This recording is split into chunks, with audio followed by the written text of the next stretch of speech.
आपको कोई भी आदेश के लिए दूसरे को फोन करना पड़ता है, तो जो यहां पर स्वयं डिसीजन ले सकता है उसको बुलाइए, और 7 तारीख को वो आने वाला है।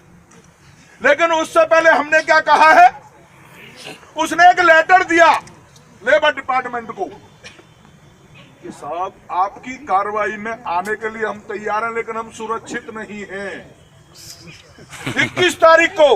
तो साथियों, ये आपकी ताकत ही है ना कि उसको मजबूर कर रही है लिख कर देने के लिए कि जिन कर्मचारियों के साथ वो काम करता है,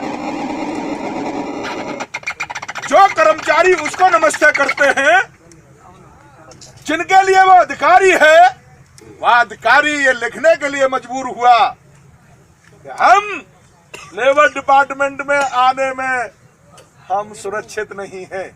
ये किसकी यूनिटी पर?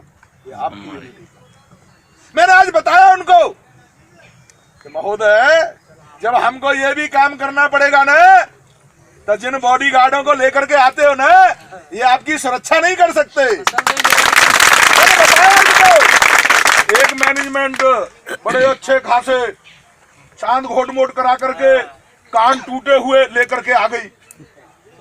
मैंने उसको कहा मैनेजमेंट को कि देख, अभी तेरे ये जो कान टूटे हैं ये कैसे भागते हैं, क्योंकि इन्हें तू पैसे से लाया है,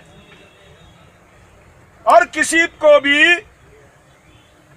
लड़ाई करने के लिए केवल बॉडी बनाने से, आप वेट लिफ्टिंग करेंगे बॉडी, लेकिन ये दिल ये मजबूत नहीं हो सकता।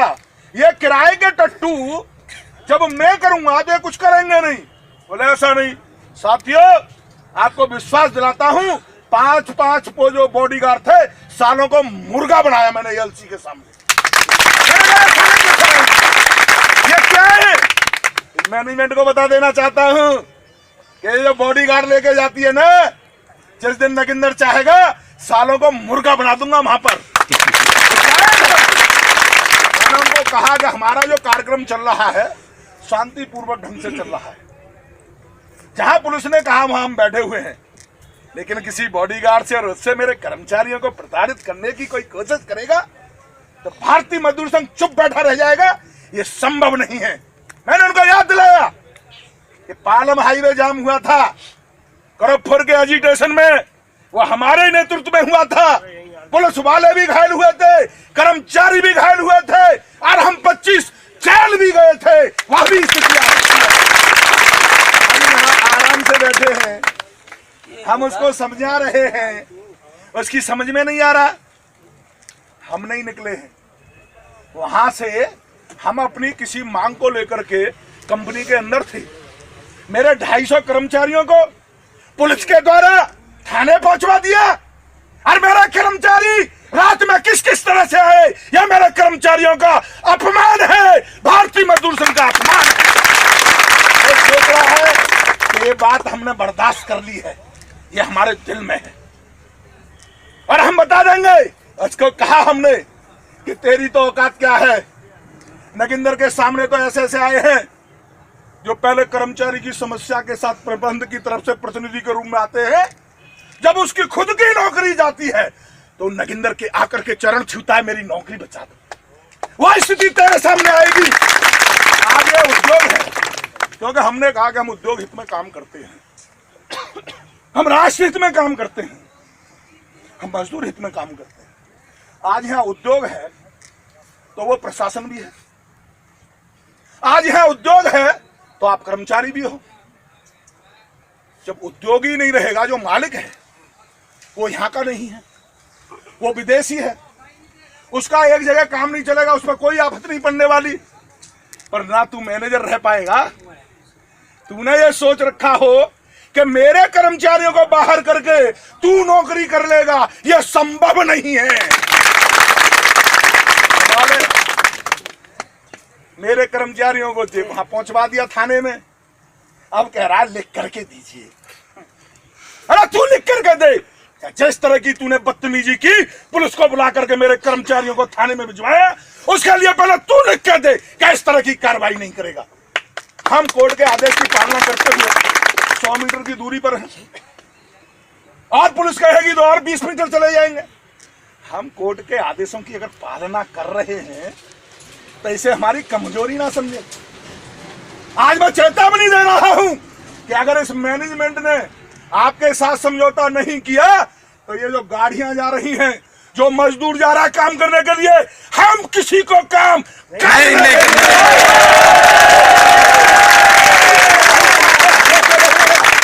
अभी तक तो हमारा अपना ये था कि भाई इसको सद्बुद्धि दे। हमारी जो डिमांड है, आप 100 रुपए कम दे दीजिए, आप बैठिए, आप बताइए उद्योग की क्या स्थिति है, हम उसके साथ समझौता कर लेंगे। लेकिन आप कह रहे हो कि ये जो 10 कर्मचारी हैं इन्हें छोड़ करके हम सबको लेने के लिए तैयार हैं। क्यों? इन 10 ने तेरी ऐसी तैसी कर दी है क्या? ये किसी को लेके भाग गए क्या? इन्होंने अलग से कुछ कर दिया है क्या? इन 10 को कर रहा है, तुझमें हिम्मत है तो सबको करना। अब तो सब बैठे हुए।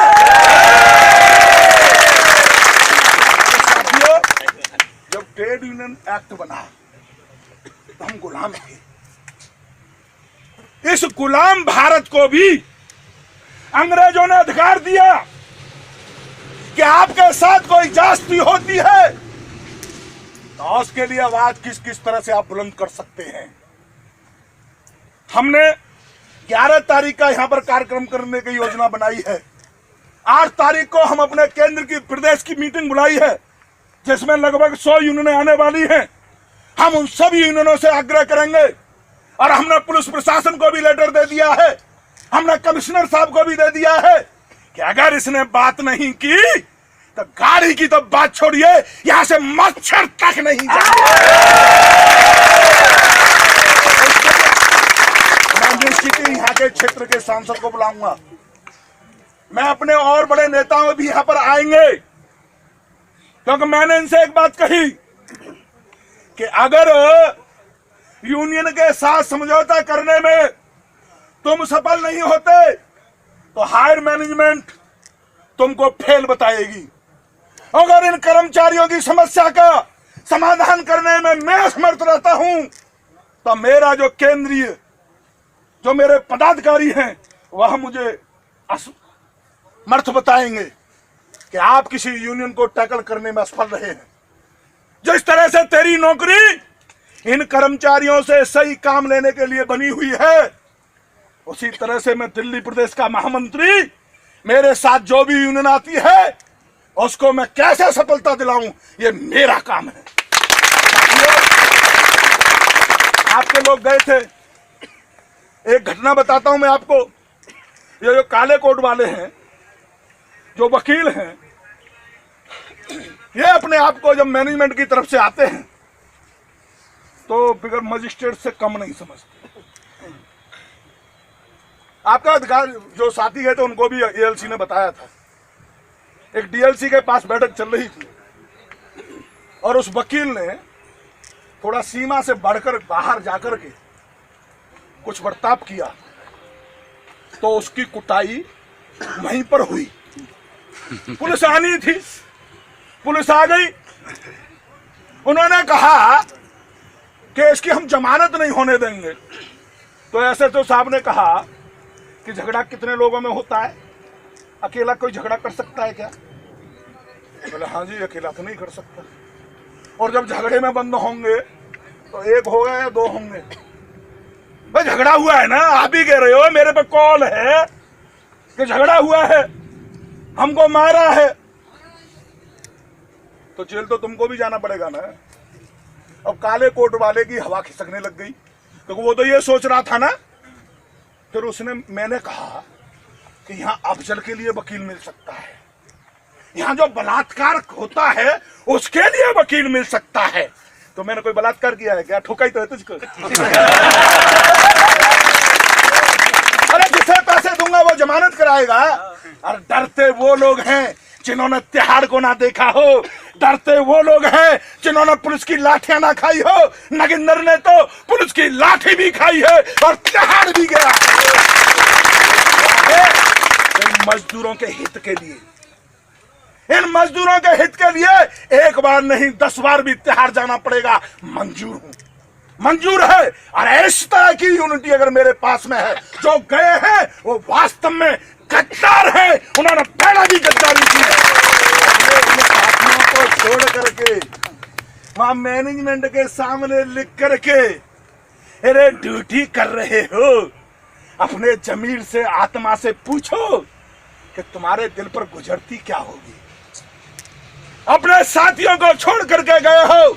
हम चाहते तो ये 10 कर्मचारियों को, ये 100 कर्मचारी आराम से रोक सकते थे, लेकिन तुम्हारी गद्दारी के बारे में मुझे बोलने का मौका नहीं मिलता। इसलिए आप चिंता ना करिए, 11 तारीख को यहां मंच भी लगेगा, बड़े बड़े माइक भी लगेंगे, और आप नहीं हजारों की संख्या में भारतीय मजदूर संघ आपका समर्थन कहा। अभी तो केवल इसका ही गवर्नमेंट है, ताज एयर कैटर्स भी आ जाएगा। अभी तुझे बीएमएस की ताकत का नहीं पता है। और बीएमएस जो सबसे बाद में खड़ा हुआ संगठन, आज नंबर 1 पंक्ति का संगठन है, देश का ही नहीं विश्व का। उसका जो राष्ट्रहित और उद्योग हित और मजदूर हित, इसकी सोच लेकर के जो हम काम कर रहे हैं, इसके कारण है। तो जब हम उद्योग के हित के बारे में भी सोच सकते हैं, तो मजदूर हित के साथ हम खिलवाड़ न होने देंगे, न होने देंगे।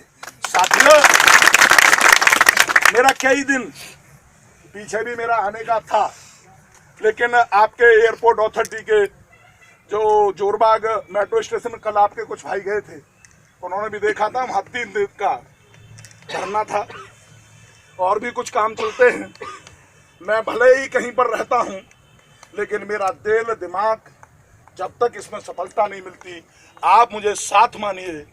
अभी हमारा एक पटना में एक यूनियन का अधिवेशन है, एफसीआई की यूनियन है, तो उसके लिए हमें 2 दिन के लिए जाना पड़ रहा है। उसके लिए आप यहाँ पर शांति व्यवस्था बनाए रखेंगे, पीछे से कोई इस तरह की कार्रवाई ना करें, क्योंकि अध्यक्ष और महामंत्री हम दोनों ही पटना जा रहे हैं। बीच में आपके जेबी सिंह जी और हमारे यूनियन के उपाध्यक्ष और मंत्री, एक जल बोर्ड के हैं, एक डीटीसी के हैं, एक एमटीएनएल के हैं, एक आंगनवाड़ी से हैं, एक एमसीडी से हैं, एक डिफेंस से हैं, एक एनटीपीसी से हैं, एक बैंक से हैं। 4 उपाध्यक्ष और 4 मंत्री बड़े बड़े संगठनों से हैं। आज हमने उनकी भी बैठक बुलाई है। आज उनको सारा कुछ विस्तृत से जानकारी दे करके यहाँ की आपको सबके नंबर दिए जाएंगे। यहाँ पर कोई भी बात होती है, वैसे मुझे पूरा विश्वास है कि जिस तरह से आपने ये धरना दे रखा है और पुलिस प्रशासन का आपको जो सहयोग मिल रहा है, क्योंकि हम भी लिख करके देते हैं कि सुरक्षा व्यवस्था को ध्यान में रखते हुए आप व्यवस्था करें। निश्चित ही पुलिस इस काम को कर ही रही होगी और उसका दायित्व भी है। आप भी कोई पाकिस्तान से नहीं आए, इन्हीं के भाई है। हमारा भी कोई अफसर है, कोई इंस्पेक्टर है, कोई एसएचओ है, सब अपने ही लोगों में से हैं। इसलिए पुलिस के साथ भी आप अपना जो बर्ताव है, अपना जो बातचीत है, अपनी जो है वो सब कुछ संतुलित रखें। हमने जो, जैसा जंग बहादुर जी ने कहा कि हम कोई भी काम गैर कानूनी नहीं करते, हमने कमिश्नर साहब को भी दे दिया है, डीसीपी साहब को भी दे दिया है, एसीपी साहब को भी दे दिया है, श्रम मंत्री को भी दे दिया है कि हमारा धरना इतने दिन से चल रहा है, लेकिन प्रबंधक अपनी हठधर्मी पर अड़ा हुआ है। हम अगला कार्यक्रम यहाँ पर पुतला दहन करेंगे, बड़ी सभा करेंगे, और उसके साथ में आगे भी और कुछ कार्य बढ़ाने की जरूरत पड़ी तो वो भी करने वाले हैं। जय हिंद, जय भारत।